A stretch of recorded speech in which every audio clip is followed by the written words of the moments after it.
Hola, ¿cómo estás? Bueno, espero que te encuentres muy bien. Mi nombre es Martín Blanco y quiero darte la bienvenida a este canal en donde cada semana estamos haciendo el repaso de nuestra escuela sabática. Y estamos en la lección número 4 que lleva como título Testigos de Cristo como Mesías. Así que vamos a ver en estos próximos minutos algunos casos de personajes bíblicos que tuvieron la posibilidad de escuchar y de recibir evidencias de la divinidad de Cristo de los labios del propio Jesús. Así que vamos a ver algunas historias como por ejemplo la de Juan el Bautista, que aparece allá al principio del Evangelio de Juan. Vamos a ver también el caso de algunos de los discípulos y el caso de Nicodemo. Así que bueno, te invito a que te quedes hasta el final de este video para que puedas quedarte allí, que puedas compartir también este video en tus redes sociales, que puedas suscribirte también al canal. Sé que hay varias personas que todavía no se suscribieron. Si vos sos una de ellas, te invito a que te puedas suscribir. Así que bueno, vamos a comenzar. Bueno, antes de comenzar, déjame enseñarte lo que me regalaron este fin de semana pasado. Este sábado pasado fue el Día del Pastor y en una de las iglesias me hicieron este hermoso regalo que es una Biblia, una nueva traducción viviente. ¿Sí? Yo hace ya un tiempo por ahí que venía haciéndoles un comentario a ustedes de cómo utilizaba esa traducción al hacer el estudio de la Biblia. Así que bueno, los hermanos de la Iglesia de la Valle me hicieron este hermoso regalo. Es una Biblia espectacular, ¿sí? Una Biblia que yo ya hace tiempo la estaba deseando de alguna manera y bueno, sabía que en algún momento me lo iba a comprar, pero no sabía que me iba a llegar de esta manera, así que quiero agradecerles muchísimo a los hermanos por este detalle hermoso. Así que bueno, vamos a usar esta Biblia. Esta Biblia es la que voy a usar para mi culto personal. Me parece una versión muy interesante, muy clara la traducción que tiene. Así que bueno, el título de la lección se llama Testigos de Cristo como Mesías. Hasta el momento nosotros estuvimos viendo milagros, referencias de Cristo que se cumplieron, o sea, que fueron pronunciadas en el Antiguo Testamento y que tuvieron su cumplimiento profético durante el ministerio de Jesús. O sea, Jesús dio demasiadas evidencias acerca de su divinidad. A lo largo del Evangelio vamos a ver estas evidencias, estas señales como aparecen allí en el libro, pero especialmente en estos minutos nos vamos a concentrar en unos personajes bíblicos, especialmente en Juan el Bautista. Vamos a ver a algunos de los discípulos de Jesús, ¿sí? Como es el caso de Andrés, Simón, Felipe, Natanael, y también el caso de Nicodemo. ¿Sí? Son tres ejemplos donde vamos a ver cómo ellos pudieron recibir ciertas evidencias de los propios labios de Jesús, ¿no? Acerca de su divinidad o de su preexistencia. Así que bueno, vamos a comenzar primeramente con el caso de Juan el Bautista. A mí en lo personal, Juan el Bautista me parece un personaje fabuloso de la Biblia. Para mí es uno de los más importantes de toda la Biblia, tanto del Antiguo Testamento como del Nuevo, por lo que se dice de él y por la misión que él tuvo, ¿no? Justamente anteceder a lo que es el ministerio de Cristo. Pero vamos al Evangelio de Juan, perdón, vamos al Evangelio de Juan. Vamos a ir al capítulo 1 y a partir del versículo 19 dice lo siguiente. Este fue el testimonio que dio Juan cuando los líderes judíos enviaron sacerdotes y ayudantes del templo desde Jerusalén para preguntarle, ¿quién eres? Le preguntaron a Juan. Y él dijo con toda franqueza, yo no soy el Mesías. Bien, entonces ¿quién eres? Preguntaron. ¿Eres Elías? No, contestó. ¿Eres el profeta que estábamos esperando? No. Entonces, ¿quién eres? Necesitamos alguna respuesta para los que nos enviaron. ¿Qué puedes decirnos de ti mismo? Juan contestó con las palabras del profeta Isaías.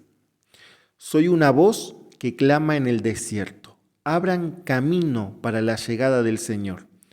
Entonces los fariseos que habían sido enviados le preguntaron, si no eres el Mesías, ni Elías, ni el profeta, ¿con qué derechos bautizas?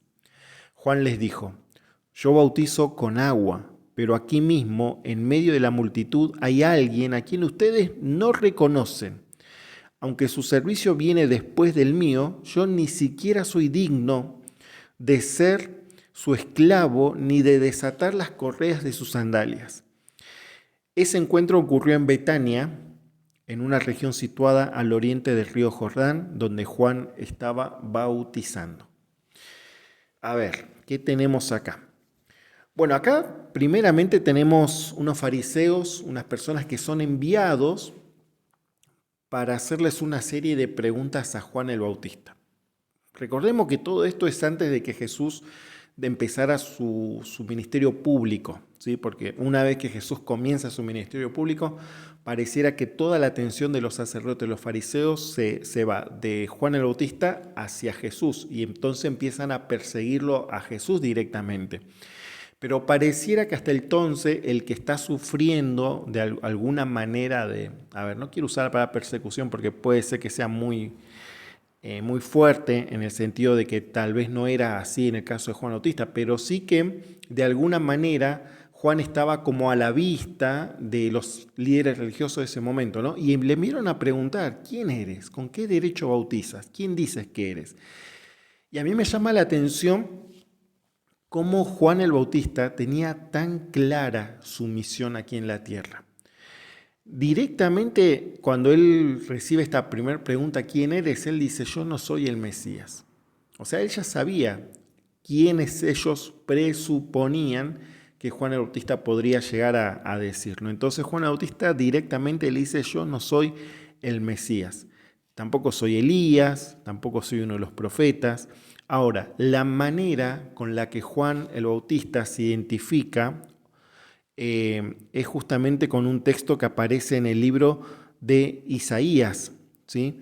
Dice así, soy una voz que clama en el desierto, abran camino para la llegada del Señor. Es tremendo lo que Juan el Bautista acaba de decir. O sea, él aplica, ¿sí? Él aplica lo que el Antiguo Testamento, lo que el libro de Isaías, el capítulo 40, del 1 al 5 dice y se lo aplica hacia su ministerio. Entonces, él se identifica con una voz que clama en el desierto, ¿no? Y no solamente eso, ¿no? Sino que también habla acerca del camino, abran camino para la llegada del Señor. Sin duda, el ministerio, la obra de Juan el Bautista era una obra sumamente importante, porque él estaba preparando un pueblo para la llegada de Jesús. Él tenía un mensaje. Imagínense si Jesús si no se hubiera hecho previamente este trabajo que Juan el Bautista estaba haciendo. Si Jesús hubiera venido sin que se hubiera realizado el ministerio o la misión de Juan el Bautista, hubiera sido mucho más difícil. En cambio, Juan el Bautista de alguna manera estuvo allanando, emparejando el camino, los corazones de las personas, para que cuando se presentara Jesús ya hubiera un grupo de personas dispuesto a recibirlo como aquel que anunciaban las Escrituras. Por eso me parece sumamente importante esto, porque creo que Juan el Bautista es un claro ejemplo de lo que nosotros debiéramos hacer hoy en día. Nosotros estamos de alguna forma anunciando la segunda venida de Jesús. No la primera, como le hizo Juan el Bautista, pero sí la segunda. Entonces, qué importante que nosotros tengamos en claro esa misión, ese propósito. Muchas veces, analizándome a mí mismo, uno llega a la conclusión que a veces perdemos de vista ese propósito, ese objetivo. Nos enredamos tanto en los asuntos de esta vida que dejamos de cumplir nuestra misión.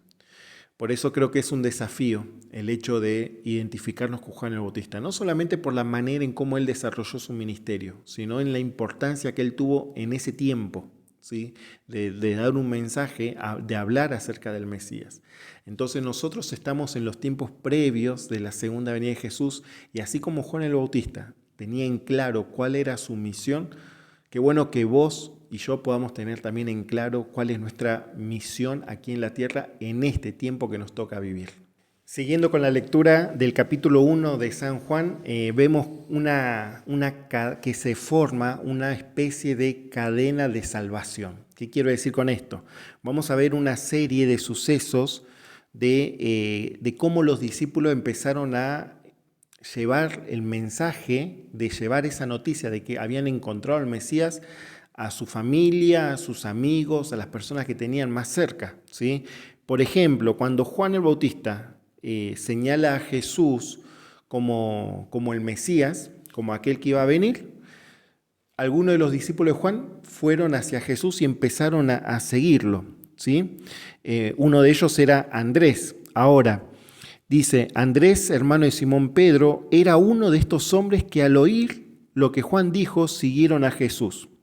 Ahora, fíjense lo que hace Andrés, ¿no? Estoy en el versículo 41. Andrés fue a buscar a su hermano Simón y le dijo, hemos encontrado al Mesías, que significa el Cristo, ¿sí? Y dice también el versículo 42, luego Andrés llevó a Simón para que conociera a Jesús. Y bueno, y ahí Jesús le dice unas palabras directamente a Simón, a Pedro, en referencia a su nombre, ¿no? Qué sencillo esto y qué efectivo que es. Que alguien vaya y comparta de Jesús a otra persona. En este caso fue Andrés y habló ahí con su hermano, con Simón, con Pedro, y le dijo una noticia simple. No fue muy complejo al dar una explicación de lo que había sucedido, no le dio una explicación teológica, sino que él estaba compartiendo su propia experiencia. Mirá, encontré al Mesías y quiero que vos lo conozcas. Ahora, cuando Simón llega a Jesús, el que se encarga de poner esa seguridad en el corazón de Pedro es Jesús, no es Andrés. Muchas veces nosotros somos los que queremos convencer a las personas. No estoy diciendo que nosotros no tenemos que enseñar los fundamentos bíblicos, la doctrina, las enseñanzas, la palabra de Dios, todo eso es importante. Pero tengamos en cuenta que el que produce la conversión, el arrepentimiento en una persona no somos nosotros, es Jesús a través de su palabra. Nosotros tenemos que conducir la persona a Cristo y Cristo es el que convierte, el que gana esos corazones. Sigue diciendo la palabra de Dios en el versículo 29, al siguiente día Juan vio que Jesús se le acercaba y dijo, miren, el Cordero de Dios que quita el pecado del mundo. Y dice el versículo 30, a él me refería cuando yo decía, después de mí vendrá un hombre que es superior a mí porque existe desde mucho antes que yo. A ver, si nosotros miramos el nacimiento biológico de tanto el de Juan el Bautista como el de Jesús, ellos eran primos, ¿sí? Eran primos hermanos, y la realidad era que Juan el Bautista era mayor que Jesús, por no sé si meses o semanas, pero era un poquito mayor que Jesús. Ahora, Juan el Bautista, esto estoy diciendo en cuanto a su nacimiento físico o biológico, ¿no? Ahora, Juan el Bautista dice una declaración tremenda, ¿sí? Y ahí es donde uno se da cuenta que cuando habla acerca de Jesús, para Juan el Bautista, Jesús tenía una preexistencia, ¿no? Donde dice, acá, versículo 30, a él me refería cuando yo decía, después de mí vendrá un hombre que es superior a mí porque existe desde mucho antes que yo. Y sigue diciendo, no lo reconocí como el Mesías, aunque estuve bautizando con agua para que él fuera revelado a Israel. Entonces Juan dio testimonio, vi al Espíritu Santo descender del cielo como una paloma y reposar sobre él. Yo no sabía que era el Mesías, pero cuando Dios me envió a bautizar con agua, me dijo, aquel sobre quien veas que el Espíritu desciende y reposa, es el que bautizará con el Espíritu Santo. Vi que eso sucedió con Jesús, por eso doy testimonio de que Él es el elegido de Dios. Es tremendo, ¿no? O sea, además de que Juan el Bautista tenía en claro cuál era su misión, su propósito aquí en la tierra, Juan el Bautista tenía una sensibilidad espiritual donde él podía escuchar la voz de Dios, donde Dios le daba indicaciones claras, específicas acerca de quién era el Mesías. Y Juan el Bautista tenía una comprensión muy clara, que obviamente el Espíritu Santo actuaba de una forma en él, una forma increíble, ¿no? Primeramente, en esta exclamación que él hace, aquí está el Cordero de Dios que quita el pecado del mundo. O sea, vos fíjate, está hablando de Jesús, pero al mismo tiempo, con esa expresión, este es el Cordero, está de alguna manera refiriéndose a lo que aparecía antes, ¿no? En el Antiguo Testamento, en todo el sistema sacrificial, y también en el simbolismo de todos esos ritos, sacrificios que eran para la expiación del pecado. O sea que Juan el Bautista está poniendo sobre Cristo la función como el Cordero de Dios, como el Mesías, como el que iba a morir por la humanidad, a diferencia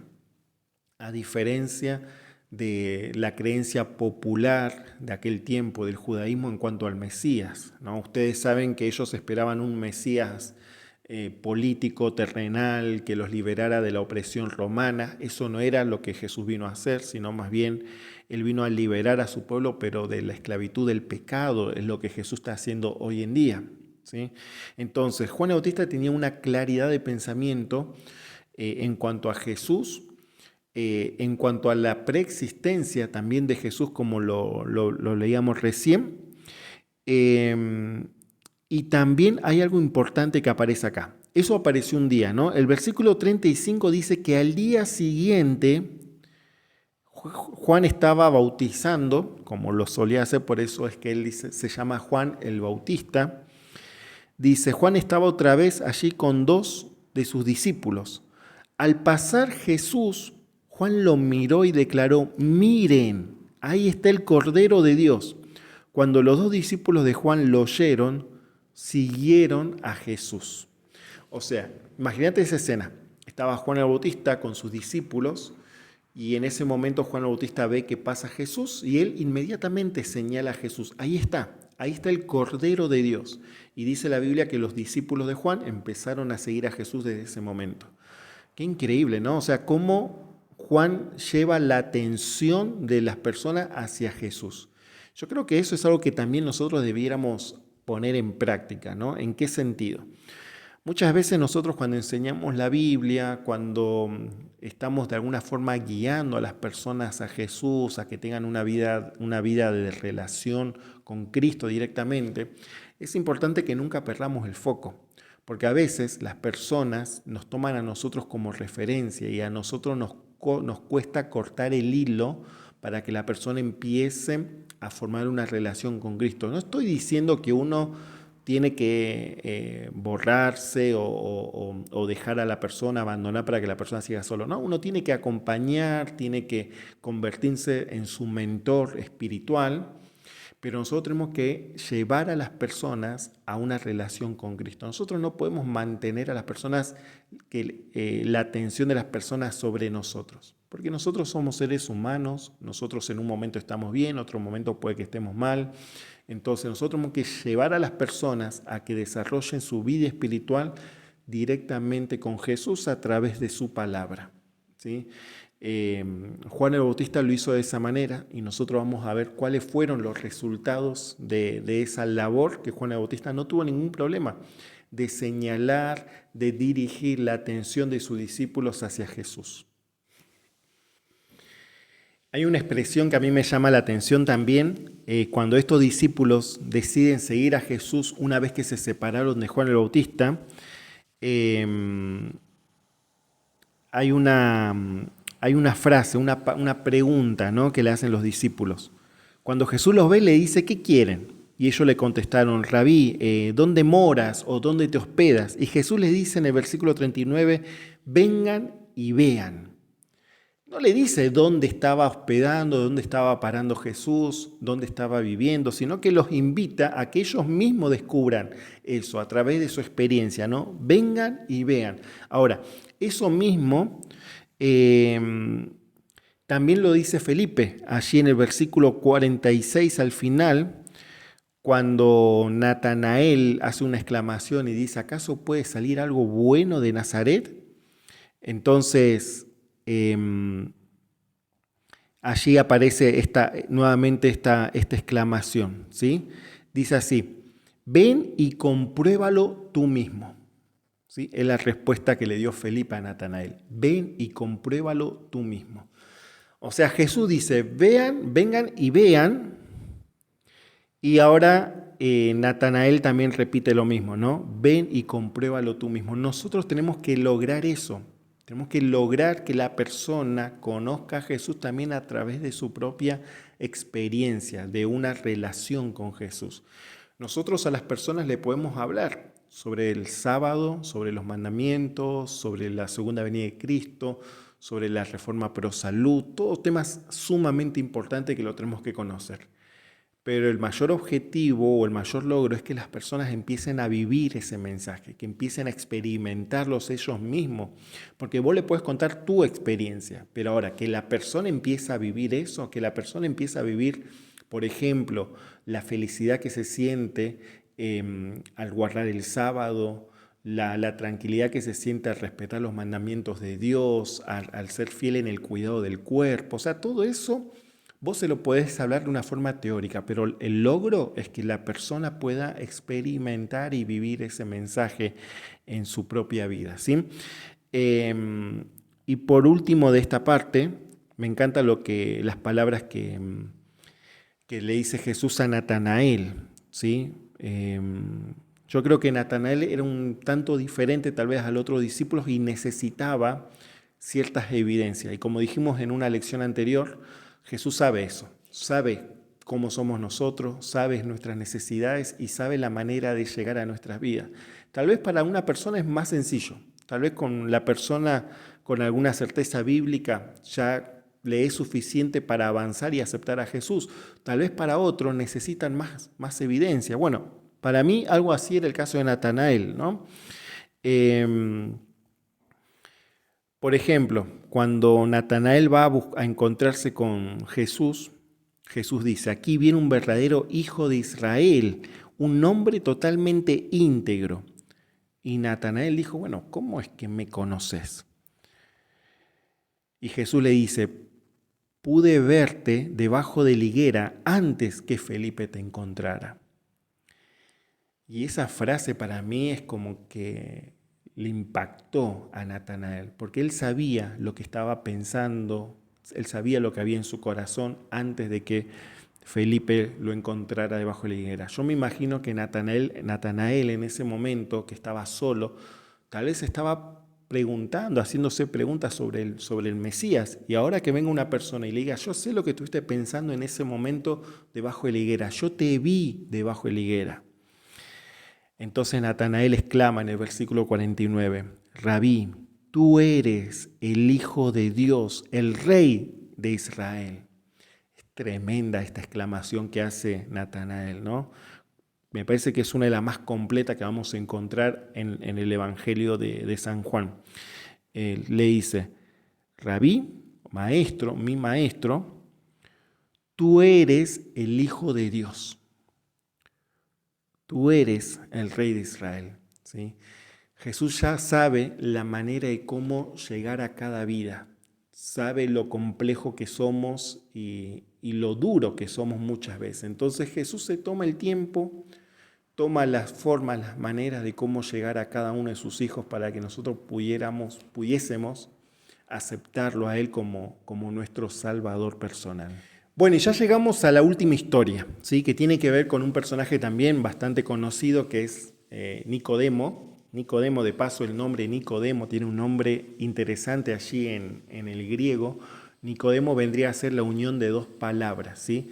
Nicodemo, primera parte significa el que vence o vencedor, y demo, ustedes saben que tiene que ver con el pueblo, ¿sí?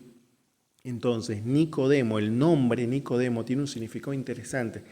Significa algo así como el vencedor del pueblo, ¿sí?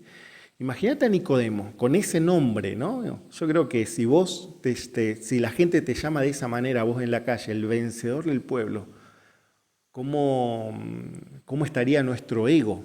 ¿sí? ¿Cómo se alimentaría? Bueno, yo me lo imagino a Nicodemo, además de tener un nombre impactante, él era una persona sumamente importante también, ¿sí? Porque ahí en el capítulo 3 de San Juan dice que Nicodemo era un líder religioso, era un fariseo, era una persona que pertenecía al Sanedrín, ¿sí?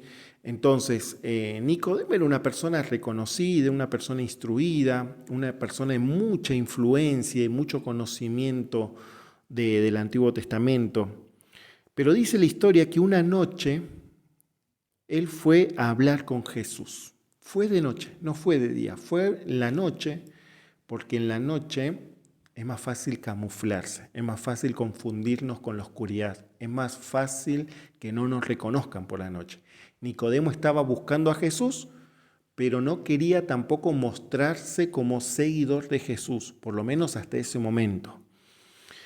Y Nicodemo llega y le hace una serie de preguntas. Rabí, sabemos que Dios te ha enviado, dice él, para enseñarnos las señales milagrosas que haces. Son la prueba de que Dios está contigo. Y Jesús directamente va al hueso, como muchas veces decimos acá, ¿no? Jesús no se colgó de estas palabras lindas, de estas palabras que Nicodemo estaba diciendo halagadoras, sino que Jesús va directamente al punto. Fíjate lo que dice, ¿no? Versículo 3. Te digo la verdad, a menos que nazcas de nuevo, no puedes ver el reino de Dios. Wow, imagínate cómo habrá impactado eso en Nicodemo, no le dio tiempo para nada. Entonces, acá lo que Jesús estaba exponiendo era que Nicodemo necesitaba nacer de nuevo, necesitaba volver a nacer en su vida espiritual. Todos hemos leído en algún momento esta historia. Nicodemo un poco como que quiere evadir esa afirmación. Él en el versículo 4 dice, ¿qué quieres decir?, exclamó Nicodemo. ¿Cómo puede un hombre mayor volver al vientre de su madre y nacer de nuevo? Estaba siendo un poco irónico tal vez Nicodemo en esto, ¿no? Porque era bien sabido en aquellos tiempos, especialmente dentro del pueblo judío, había una metáfora que se utilizaba mucho, que era cuando un gentil se convertía al judaísmo, era considerado como un niño recién nacido, hablando en términos espirituales, ¿no? Entonces Nicodemo entendió lo que Jesús le estaba diciendo, necesitaba volver a nacer, necesitaba volver a tener una experiencia fresca, una experiencia real, espiritual, ¿sí? Yo sé que este mensaje para Nicodemo no habrá sido sencillo de digerir, de asimilar, pero yo creo que él se habrá ido esa noche de regreso a su casa tranquilo, en paz, porque escuchó las palabras que necesitaba escuchar. Tal vez no eran las que él quería escuchar, pero eran las que él necesitaba, ¿sí? Y Jesús ahí le habla, ¿no? Dice el versículo 5, te digo la verdad, nadie puede entrar en el reino de Dios si no nace de agua y del Espíritu. El ser humano solo puede reproducir la vida humana, pero la vida espiritual nace del Espíritu Santo. Así que no te sorprendas, Nicodemo, cuando te digo, tienes que nacer de nuevo. El viento sopla donde quiere. De la misma manera que oyes el viento, pero no sabes de dónde viene ni a dónde va, tampoco puede explicar cómo las personas nacen del Espíritu. Y Nicodemo ahí empieza a entender y le hace una pregunta, ¿cómo es posible todo esto? Y Jesús le contesta, tú eres un respetado maestro judío y aún no entiendes estas cosas. Te aseguro que le contamos lo que sabemos y hemos visto, y ustedes todavía se niegan a creer nuestro testimonio. Ahora bien, le dice Jesús, si no me creen cuando les hablo de cosas terrenales, ¿cómo creerán si les hablo de las cosas celestiales? Nadie jamás fue al cielo y regresó, pero el Hijo del Hombre bajó del cielo. Y así como Moisés levantó la serpiente de bronce en un poste en el desierto, así deberá ser levantado el Hijo del Hombre, para que todo el que crea en él tenga vida eterna. Tremenda declaración de parte de Jesús a Nicodemo, haciendo referencia también a los tiempos de Moisés, ¿sí? Cuando cuando Dios, mejor dicho, libera al pueblo de Israel por medio de Moisés en el desierto, hubo un momento donde el pueblo empezó a ser atacado por serpientes ardientes, dice el Antiguo Testamento. Eran serpientes venenosas. La gente que eran mordidas morían. Entonces Dios le dice a Moisés que construya una figura de oro, una serpiente, entonces que la ponga en un lugar alto, y todos aquellos que miraran esa serpiente iban a ser curados de esa mordida fatal. Y de esa manera el pueblo se salvó, ¿no? Ahora, es interesante cómo Jesús relaciona ese momento con lo que le iba a acontecer a él, no mucho tiempo después, ¿no? Porque él dice, así como Moisés levantó la serpiente de bronce en un poste en el desierto, así deberá ser levantado el Hijo del Hombre. Después de esa noche, la vida de Nicodemo fue totalmente diferente. Él empezó a tomar valor, él empezó a tomar valentía, empezó a mostrar de qué lado él estaba. Él empezó a mostrar su apoyo, su respaldo hacia Jesús. Cuando Jesús es sentenciado a muerte, cuando el caso de Jesús es presentado en el Sanedrín, no estaba Nicodemo para defenderlo. No estaba Nicodemo para levantar la mano y oponerse a la decisión del Sanedrín. Entonces ellos llevan su decisión sin ningún problema, sin alguien que diera alguna objeción. Cuando Nicodemo se entera ese viernes de mañana que Jesús estaba siendo a punto de ser crucificado, Nicodemo, junto con otras personas, van y buscan estar cerca de Jesús. Fue uno de los discípulos que se mantuvo hasta el final. Junto con José de Arimatea, Nicodemo estuvo allí bajando el cuerpo de Jesús de la cruz. Y yo me imagino a Nicodemo viendo ese momento cuando levantaban la cruz de Jesús. Y en ese momento la vista de todos también se elevaban, asimismo la vista de Nicodemo. Y ahí es cuando le viene a la mente esto. Así como en el desierto era necesario que esa serpiente fuera levantada y puesta en un lugar visible, el Hijo del Hombre iba a ser levantado en la cruz. ¿Por qué una serpiente? ¿Por qué Jesús utiliza esa imagen para representarse? Justamente la serpiente en la Biblia no es simbolismo de nada lindo, o sea, representa nada más y nada menos que al enemigo de Dios, al mismo diablo, la serpiente antigua. Entonces, Jesús, al declarar o al relacionar lo que sucedió en los tiempos de Moisés con esa serpiente, estaba de alguna forma declarando lo que iba a suceder, lo que él iba a hacer allí en la cruz. Él iba a cargar el peso de todo el pecado del mundo. O sea, es esa serpiente que representa el pecado iba a ser puesto sobre Cristo. O sea, el peso del pecado del mundo iba a ser puesto sobre Cristo en la cruz. Por eso es importante este momento, ¿no? Porque yo creo que para Nicodemo fue totalmente importante esa experiencia que él tuvo esa noche con Jesús. Él reconoció que necesitaba una nueva vida, que necesitaba volver a nacer. Más allá de todo lo que él sabía y conocía hasta ese momento, ya era una persona adulta, Nicodemo.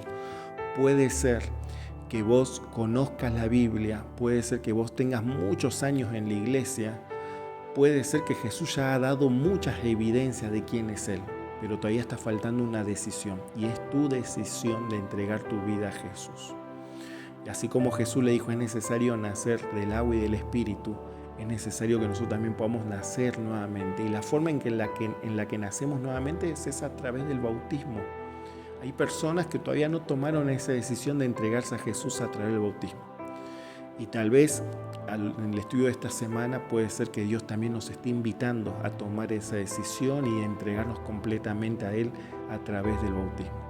Por eso quiero terminar con una oración, para que Dios nos ayude a tomar las mejores decisiones y que podamos ser sensibles a esas evidencias que Jesús nos da acerca de quién es Él y lo que Él quiere hacer en nuestra vida. Querido Padre que estás en los cielos, queremos agradecerte mucho por este momento. Gracias porque tú nos das el tiempo, el momento para hacer este repaso y juntos, Señor, podemos estudiar tu palabra. Te pido que tú puedas bendecir a cada uno de los amigos que están aquí, Señor, compartiendo este momento, que tú puedas bendecirlo, que tú puedas guiar sus vidas. Y especialmente, Señor, si alguien necesita tomar una decisión de entregar su vida a ti a través del bautismo, que podamos tomar esa decisión pronto, Señor, que no dejemos pasar más tiempo. que podamos ser sensibles a tu llamado, a tu invitación y que podamos ser conscientes que estamos en tiempos en donde necesitamos tomar las decisiones ahora, no posponerlas para más adelante, sino poder tomar decisiones ahora, hoy, Señor. Por eso nos ponemos en tus manos y te damos las gracias por escucharnos, por estar siempre con nosotros. Oramos y pedimos todo esto, Señor, en el nombre de Jesús. Amén. Bueno, querida familia, nos vamos a ver la semana que viene. Te invito a que puedas suscribirte al canal, que puedas compartir también este video allí en tus redes sociales. Nos vemos la semana que viene. Te mando un abrazo grande. Chau, chau.